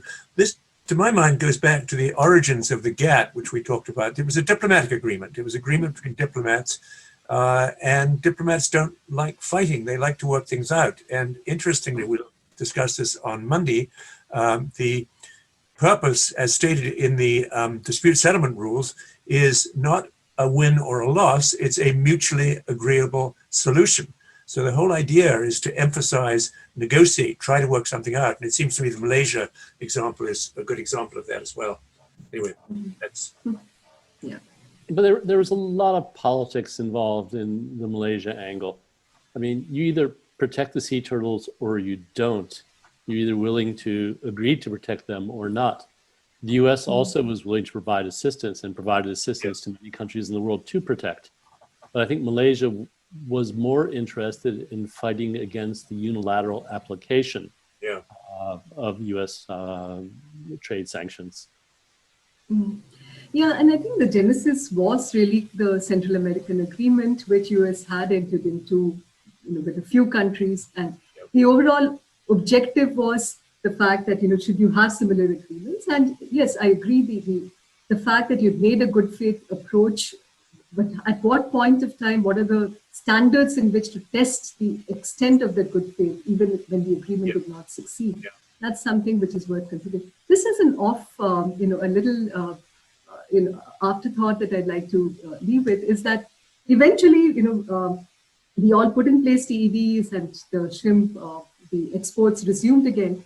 And I'm not kind of making any connection here, but I think way into 2006-07, the US has always been unhappy. There's an extremely strong lobby of shrimp importers, shrimp domestic producers in the US. And they've always been extremely unhappy of much cheaper imports from India and other countries. And we actually have another WTO dispute, the custom bond dispute, because they use the custom bond as an anti-dumping measure to stop India's imports. And that again went to the panel and appellate body. It's a partial win for India, not a complete success. But yeah, my point simply is that this is a highly political and contentious issue. It wasn't a pure environmental concern about, oh my God, turtles are getting killed in the Indian waters.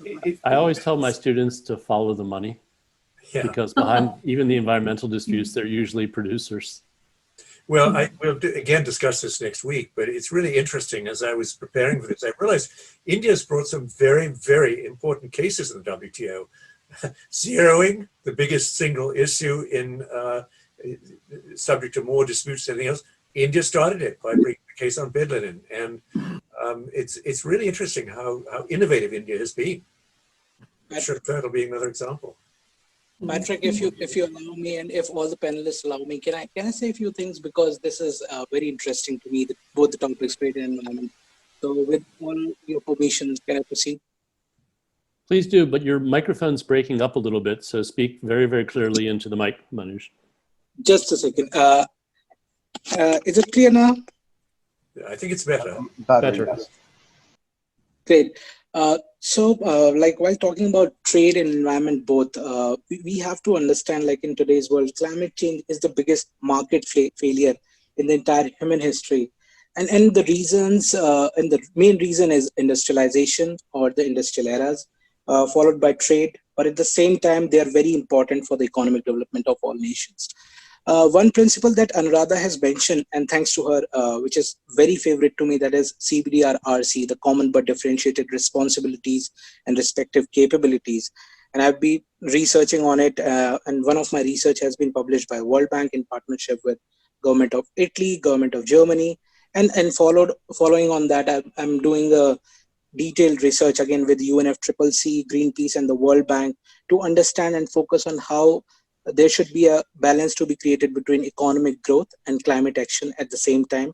And the interesting part that I'm evaluating is that how energy policy will play an important part to create a balance while uplifting climate justice and for a clean and economic growth. I'm just sharing one of the researches that I've done, so attendees can look at that. And from that research that I'm doing, and based on my findings, I would like to say a few things very quickly.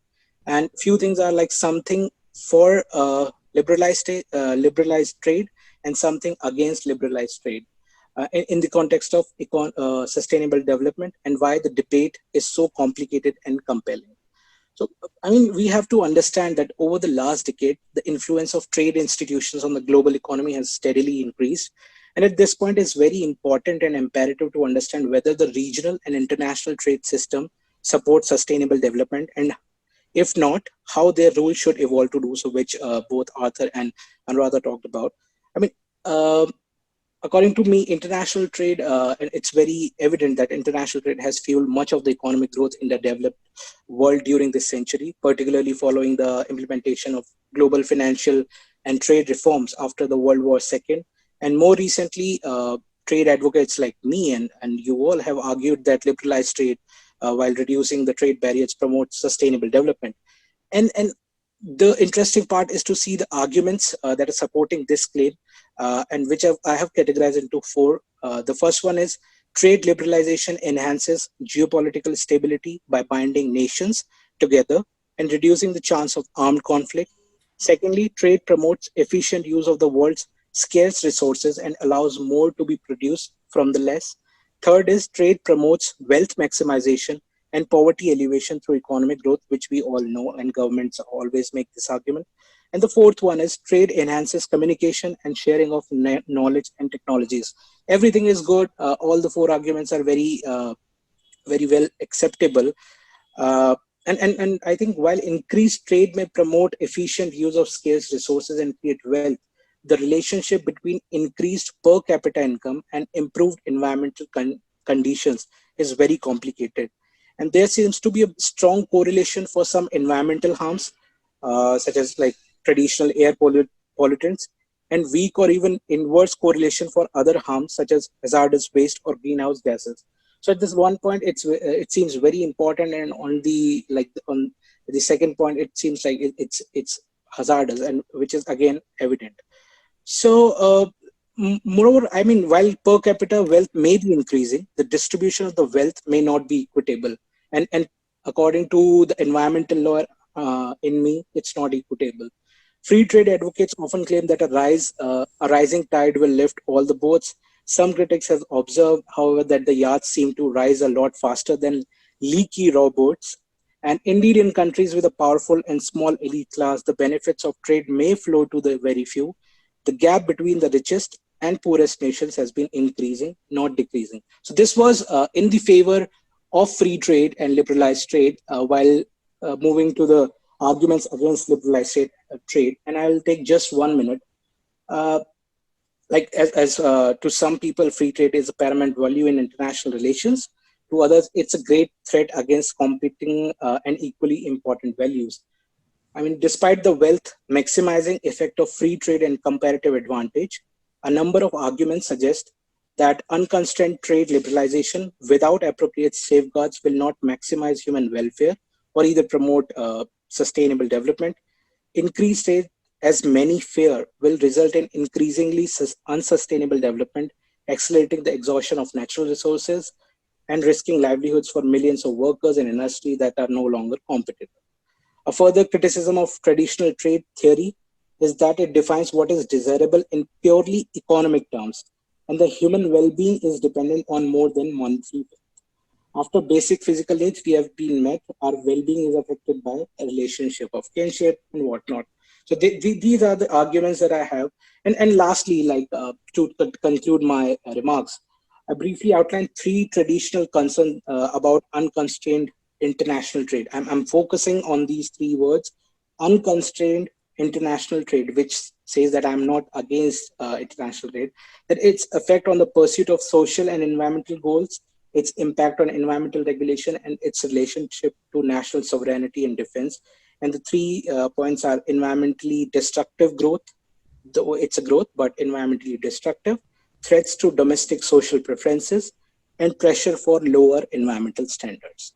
So as a young lawyer of both international trade and in international environmental law, sometimes my mind creates a dilemma for me, but thanks to experts like Arthur and Anuradha, from whom we all are learning, and I hope I have made some important or some contribution to this debate. Thank you very much. Thank you. That was very helpful. I just want to make one quick comment that we think about trade, moving goods around as causing pollution, but sometimes the results are not intuitive. A study was done a few years ago of the export of apples from New Zealand to the UK. And you would think that an apple being exported that halfway around the world would carry a bigger carbon footprint than locally grown apples in the UK. But actually the conclusion was the reverse, because growing apples in the UK requires energy, requires greenhouses, hothouses, and transporting by ship. And I think there are quite a lot of examples like that. That's just Kenya flowers, the same study was done versus flowers grown in hothouses in Europe.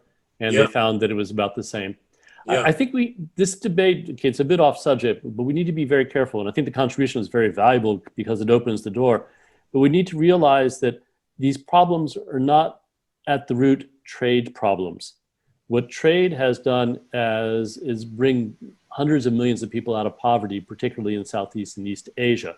I think that's the clear indication of the benefits of trade, people that would have starved or had very, very difficult lives. Pollution, in many, many ways, is a question of market failure as opposed to trade.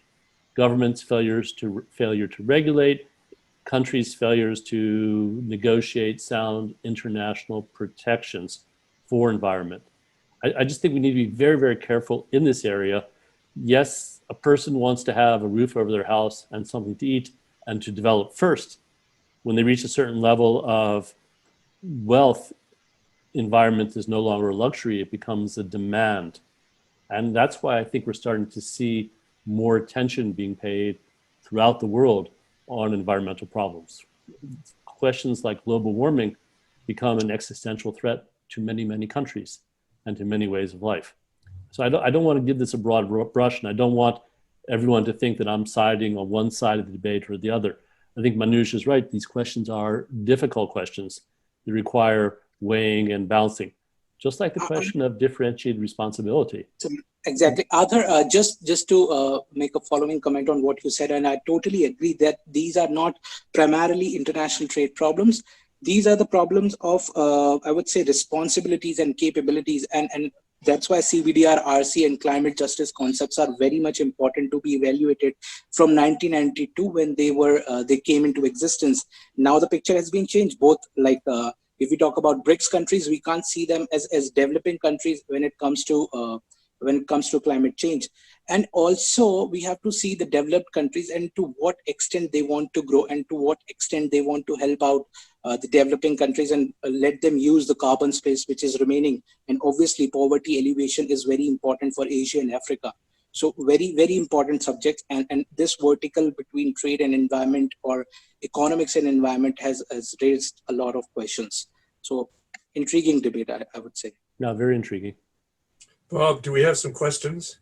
We have a number of questions with regards to environment. So I'm going to, I think that we in some way or another have addressed most of those. I'll ask one only because it talks about a specific agreement. One of the points at the beginning of the Marrakesh agreement mentions that trade and economic activity should be conducted with the aim of seeking to protect the environment and to enhance the means for doing so. Does this mean that the WTO is pro-environment? Anuradha, do you want to go first? Sure. If I remember right, that paragraph actually also uses the terminology on sustainable development. And then it also refers to not just environment, but also employment opportunities. So in a way, it actually builds in more or less the three pillars of what we understand as sustainable development. So I would say that if the question is, does this particular paragraph indicate that the WTO is pro-environment? I would say that the WTO is cognizant of the fact that neither economic growth, nor environmental protection, nor employment generation can be seen in isolation, but that they need to be looked at together. And this is precisely the paragraph which was referenced in the shrimp turtle dispute as well. It's a paragraph that means all things to all people in many, many ways, because it brings in all sides of the debate. A bit like Article 31.1 of the Vienna Convention. But it certainly acknowledges the importance of environment. And it was relied on in the shrimp case. Yeah. So there is cognizance. And I think that is a good step forward. If a party pulls out of an international environmental treaty, i.e. the U.S. leaving the Paris Convention, how does that affect their trade obligations? It's a separate subject entirely under the present structure. The appellate body is not going to apply the Paris Convention. It's not part of the covered agreements. It's certainly, though, going to cause trade friction between trading partners, because Europe is going to look at the United States and say, look, we're cleaning up our carbon. This has a cost. This has a price. If you do not take steps, we're going to look at ways to retaliate. And this brings us to the whole question of carbon taxes, border tax adjustments, and other measures, which we haven't really seen implemented to any degree yet to the WTO. Okay. I might add, as probably most of you know, day one of the Biden administration, we will be back in the Paris Accord. So President-elect Biden has said. Can I add to this the answer of this question? Though there is no answer actually, because that's why Paris Agreement has been criticized so much. Like people are saying that okay, Paris Agreement is a hero in the international environmental climate change regime, but it is not actually. It's not like binding or punitive, or it does not create any repercussions if you fall out in terms of international trade. But yes, as Arthur correctly mentioned, Europe is taking very strict measures, and countries like Netherlands and the Scandinavian countries, like just an example, for my university, the United Nations University and the Maastricht University, from where I did my master's, any employer that flies with the KLM Dutch or the Air France, right, they like pay some different taxes, or they have created some system. I have not studied that very well, but they're taking a lot of carbon neutralization fees. There are a lot of efforts to cut down carbon emissions. Carbon neutralization, exactly that. Thank you so much. So this is what they're doing, and obviously they'll question United States or any other country which is not compiling with in compliance with that. So that's the answer, I think, the possible answer of this question. Okay, I'm going to ask one last. I'm sorry. Robert, can I just add? Sorry, yeah, just to quickly add that the main implication, the failure to achieve a multilateral solution, just to add on to what Arthur and Manoj said, is going to lead to an unleashing of unilateral measures. And the reference that Manoj made to the aviation emission related measures is really one example how in that instance, it wasn't the Paris Convention, but it was the ICAO, the International Civil Aviation Organization, and their failure to achieve a multilateral understanding on dealing with aviation emissions is what led to EU imposing unilaterally under the EU ETS the various measures on aviation. On the contrary, IMO, that's the International Maritime Organization, to the best of my knowledge, has actually managed to achieve something in terms of how shipping vessels need to deal with maritime emissions. So hopefully we'll see a multilateral solution there as opposed to a unilateral measure. Yeah, sorry, Robert, go ahead. I was going to say, we do have just a small number of questions. I'm going to hold those off, and we will be able to respond back through Manoj in writing, because we're at the conclusion of our time. So Manoj, I'm going to ask you if you can conclude our first week's training, the foundation program, and we will let it's getting late in India, we will let our attendees either get to bed or get dinner or whatever they wish. And we will conclude this week, and then we will start anew with the advanced program starting on Monday.